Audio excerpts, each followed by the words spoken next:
what we will do right now. Buo na yan. Ayan. Buo na Sensor. yan. So, sensor. And this is Max TPMS. Sensor lang. Ano ka dalawa na to? Nag-aaway pa. Oh, di ba? Check mo muna kung anong frequency niya. Ulit. In order to check the frequency. Ito. Oh! Wait. Okay. Wait. Hmm. So, this is the, ano to, module. Oh, mabiti. OBD module. Then, Hindi simulan yan. this is Maxi TPMS. Okay.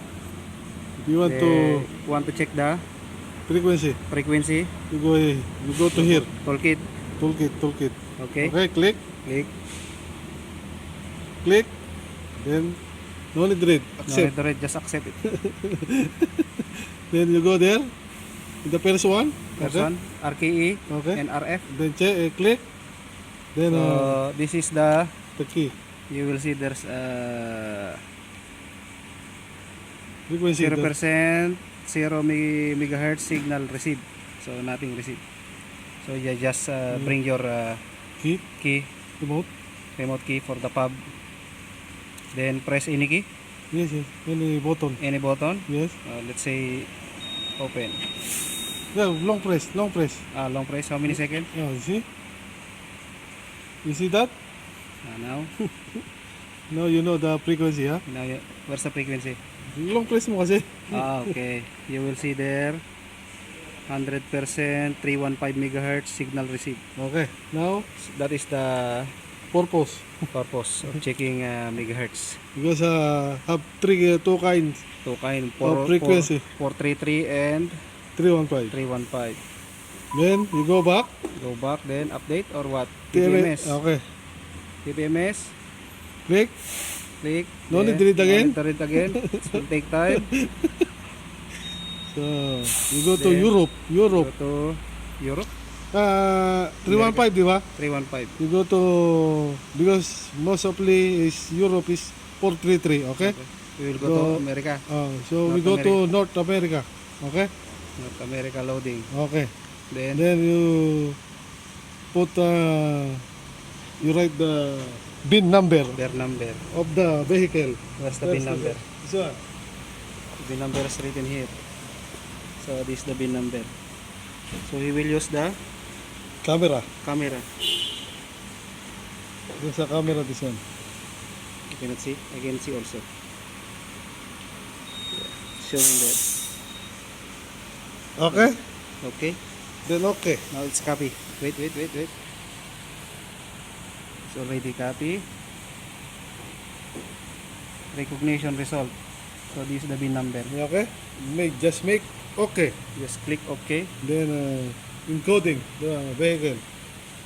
Coding the vehicle. Take note, this machine is need Wi-Fi, huh? This one is need Wi-Fi. Information connection. We no Wi-Fi here. Now, okay. What the vehicle this one? Yukon GMC. GMC. Okay, you press this one. Press GMC. Then which model? What's your model? 2008. 2008. Okay. There's 2008. Yeah, 0808. August 2008. Then you click this have to 2008 and You just select the 2009 bracket. to 2013. Okay? You just click the 2008. 2008 because this is belong to 2008. Oh. Month is August. Now you will start to check the all sensor. Check all the sensor. Okay. Okay, let's This, go, baby. Roll down the glass for better and purposes system. You need to roll down half the glass. Okay. Enough to access inside because you insert the key. There are some cases it will lock. I don't know. Come here, come here. Nakapost pala yung kanina. Lagi mo kasi. 35.00. The left side is 34.2. You check also here the battery, huh? Battery light. You can see also the battery light later on. Okay, later on, ha? Another one? Probably this is the damaged one. According to the customer, According to the customer. we will check. Okay? Okay? Okay. Hindi nyo makita.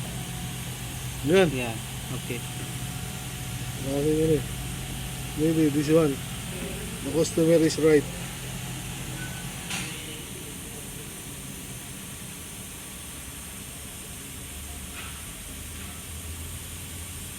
Tumatagal na ganyan. Tira yan, sigurado.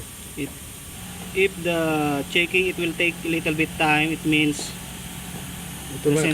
sensor is not responding. It will probably damage, sorry. You see.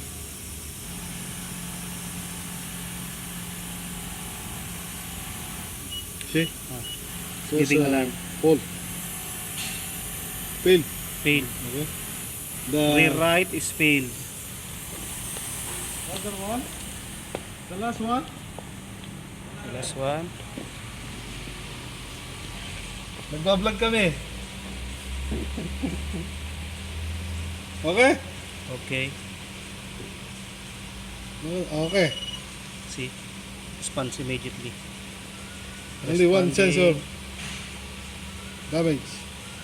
Rear right. Now you make a diagnostic, okay? You may have problem. After that, Just you need to click on. you need to switch on the ignition key. Then you go here.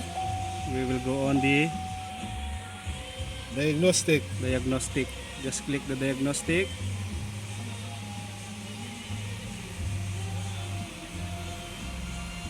Ulit tatang.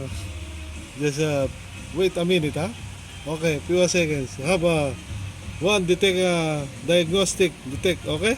We will check what's What's the problem? what the problem. Just click details. Maybe That's the sensor information. lang. Baka sensor lang.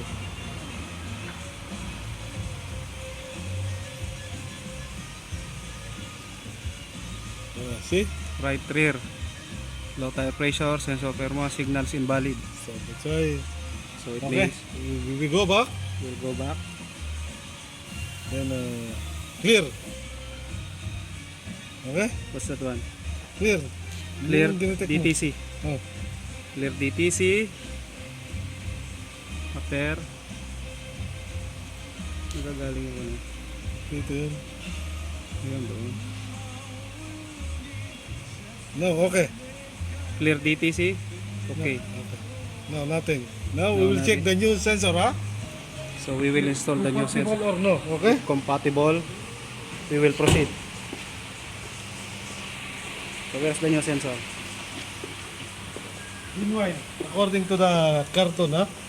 It's genuine according to the carton. Okay? What's the? Oh, made in China.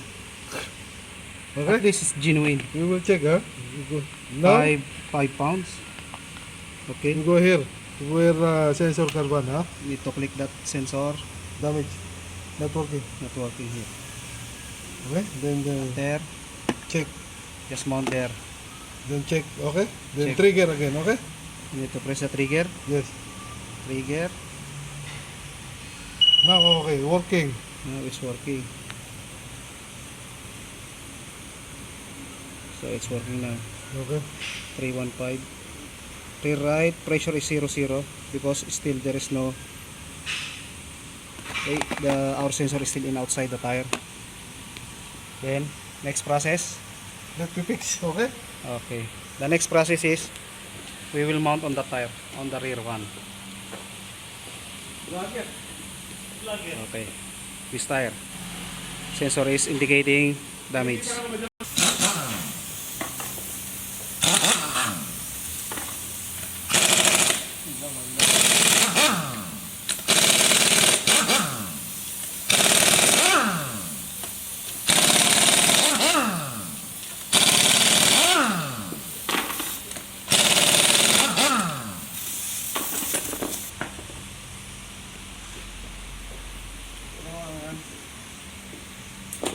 Ayan, no, para siguro walang nanonood ng ano sa'yo eh.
Put mounting base.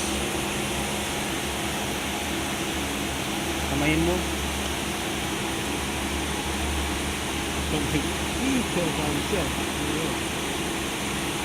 Yan ang Tagalog eh.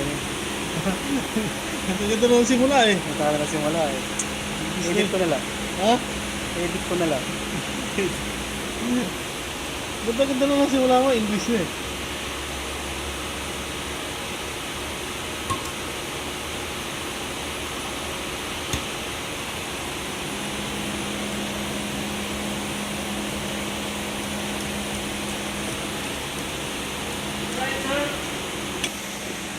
Sige, antay kita.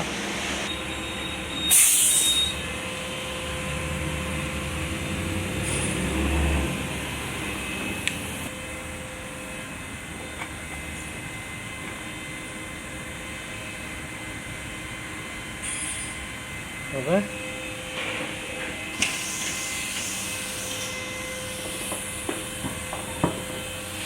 Dapat mag-English ka rin kasi.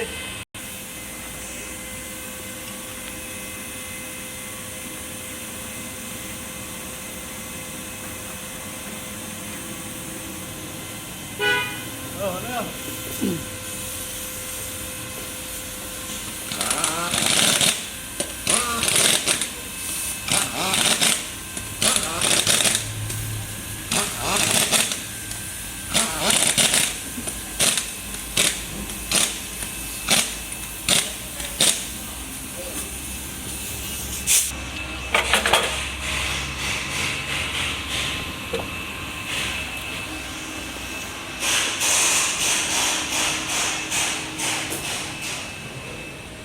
This is Yukon.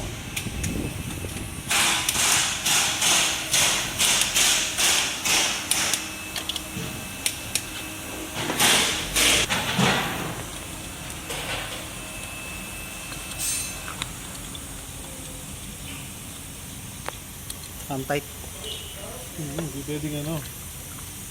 Only just hand tight guys. Because that one is plastic only. Okay? It's only plastic. It's not a metal. It's not a rubber.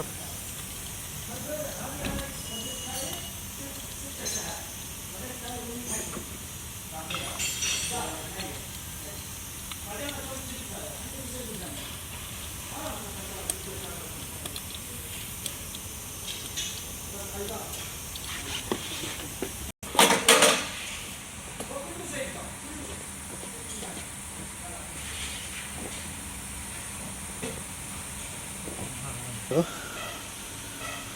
Okay. Next is need to check. Recheck. Recheck. Because no pressure, no? Just Okay. click it again. Now, okay. You'll see there's a 35 PSI white lamp. Okay? Okay. Now we go to programming. Next step is programming. Just Switch switch on. on. Wow. Switch on. Okay. Okay. Then, It was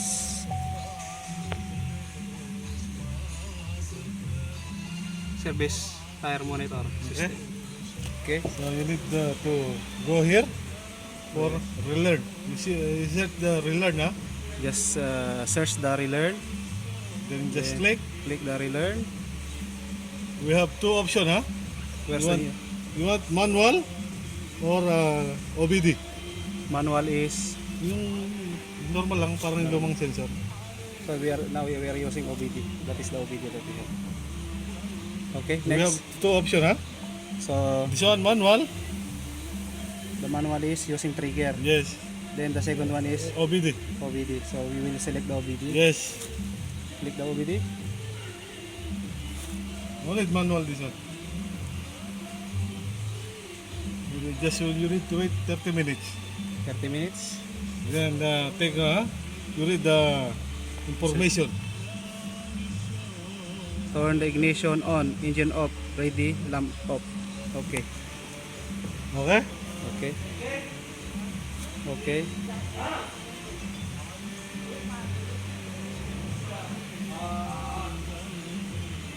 OBD relearn. Please wait.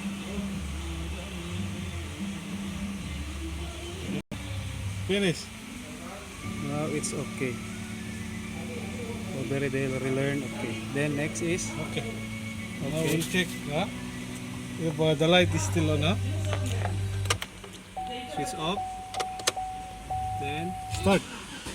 restart the car. Now it's okay. It's gone. Okay. Okay, done. That's all, guys. Don't forget to remove Don't this forget one. to remove the OBD. Okay. Thank you guys. Thank you.